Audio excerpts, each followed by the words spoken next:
मोरिया शिक्षण संस्था चिंचवड आयोजित राज्यस्तरीय आंतरशालेय मराठी साहित्य अभिवाचन स्पर्धा। नमस्ते, मी Ravindra Mahipati Shinde, Saint Paul school Pune, शिक्षक गट क्रमांक 5। जरा थांब करना कोण? राजमाता कुंती देवी, अर्जुन जननी, 5 पांडवांची माता, अशी भर मध्यान्ही एकटी ओळखलंस? आपल्याला कोण ओळखत नाही राजमाते, वीरमाता, वीरपत्नी, एवढीच माझी तुला ओळख आहे का रे कर्णा? राजमाते, वीरपत्नी, वीरमाता एवढा लौकिक पुरेसा झाला नाही का? उद्या रंगणाऱ्या रणांगणाच्या छायेत हे दर्शन कशासाठी? कोणता हेतू आपल्याला या ठिकाणी घेऊन आला?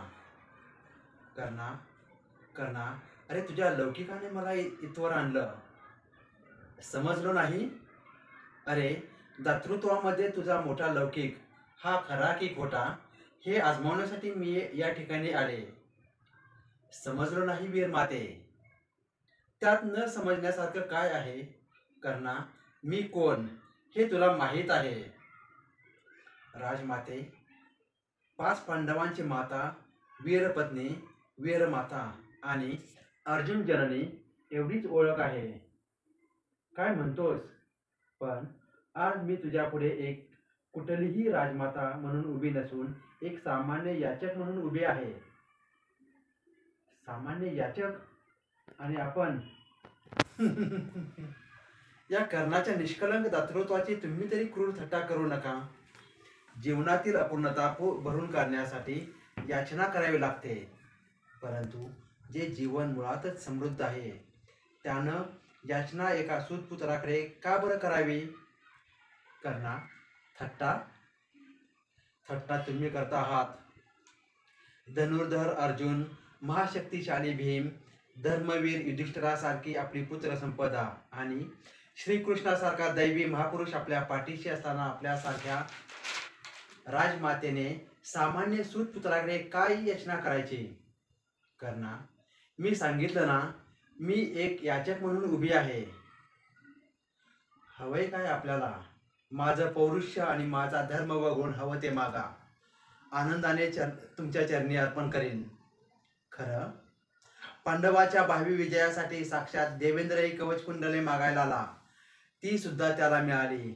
आपल्याला काय हवं? मला तू हवास कर्णा, मला तू हवास। मी हवा म्हणजे? मी समजलो नाही। मी तुला न्यायला आले कुठे?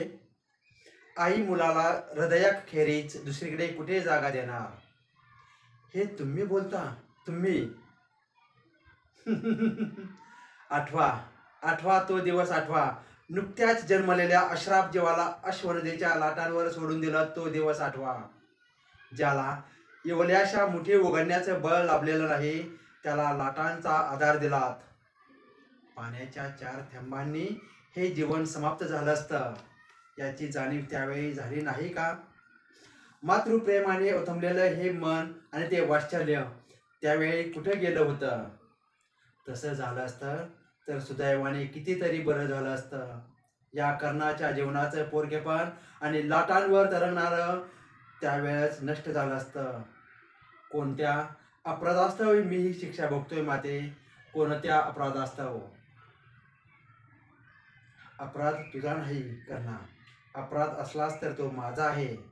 तू पुरुष आहेस, तुझा तर्क तुझ्या पुरुषत्वाला साजेस आहे, पण मी एक स्त्री आहे। स्त्रियांची बंधनं स्त्रियांना पाळावीच लागतात। कसली बंधनं? उलट बंधनं पाळली नाहीत म्हणून काय करणार? तुझ्या शब्दांना आवर घाल। अरे कर्णा, विवाहापूर्वी स्त्री ही पितृगृहाशी निगडीत असते आणि विवाहानंतर ती पतिगृहाशी संबोधली जाते, ते तुला नाही कळायचं। कोणत्या भयाच्या खाली माझा त्याग केला? कोणतं असं संकट आलं हे तर सांगाल? सांगेल, जरूर सांगेल कर्णा। माझा पिता कुंतीभोज याच्या दाराशी एके दिवशी एक कठोर तपस्वी आला, ज्याला आधी अंत नाही, ज्याला कशाची आशा नाही, असा सर्व सर्व सर्व ब्रह्मांडाच्याही पलीकडे पोचलेले व्यक्तिमत्व, कठोर तपस्वी. त्यांना अंतरिक्षातल्या सर्व ग्रहांना प्रसन्न करून द्यायचं होतं. बर, त्याकरता त्यांना एक विनम्र सेविकेची गरज होती. माझा पिता कुंतीभोजानं त्या दुर्वास ऋषीच्या सेवेकरता माझी निवड केली. त्याचं मन सतत प्रसन्न राहील अशीच सेवा करणारी सेविका म्हणून माझी निवड किती महाग पडली असं सांगू.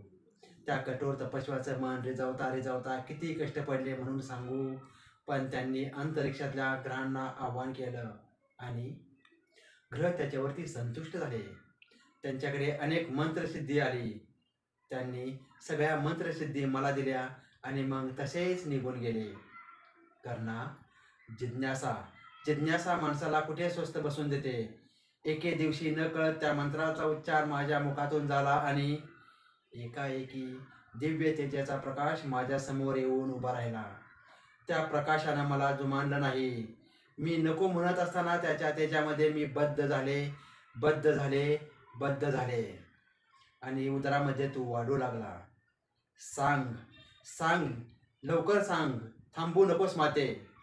कुमारी माता, राजकुळाला लागलेला केवढा मोठा कलंक, पितृगृहाला लागलेला केवढा मोठा कलंक.